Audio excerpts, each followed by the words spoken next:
We live in a system where if these two men can have a hearty competition on who can get their dick rocket highest in the air, I think that's a deeply unhealthy one. I mean, I think it speaks volumes with the level of inequality. Yeah, for sure. Zach mentioned, I really hope Rick Perlstein does a book on Clinton.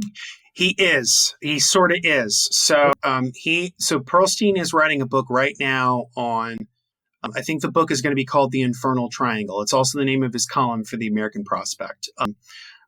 I think it's going to be over the last 20 to 25 years. So it'll probably be more about Bush than it will be about Clinton, but the Clinton stuff will play a key role, especially the late Clinton years. Again, that's when all the deregulation happens.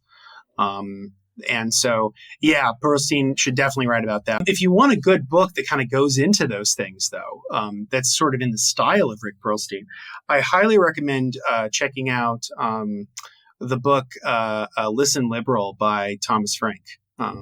I've talked about Thomas Frank on the show before, but that book is an excellent history of how the Democratic Party went to absolute crap. It's done in that kind of fun, irreverent style that Perlstein has. Nice. Keeping on going here, some random geek says, I hate that the fascist Thuglikins party is forcing us to vote for the other pro-genocide party. Right. I mean, this is where we're at, right? Yeah. And I think what's interesting is that actually being more to the left on Palestine is actually good electorally. Most Americans actually support the United States stopping the shipping of weapons to Israel. I mean, there's good polling on this that suggests that if the Democrats actually went full force on the sort of the goals of the uncommitted campaign, which is of course part of the BDS movement and all that. Yeah. It would be good politics. I think it'd be very, very good politics, especially in swing states like Minnesota, Wisconsin, Pennsylvania, Michigan.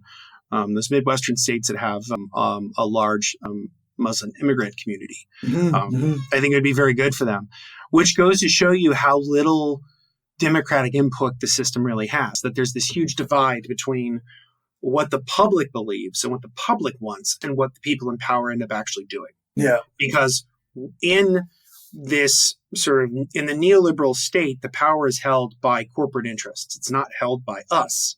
So we can go and vote for somebody. I mean, yes, I think on some specific things, like a Kamala Harris presidency would be better than a Trump presidency, right? But at the same time, it sort of limits our ability to do anything else.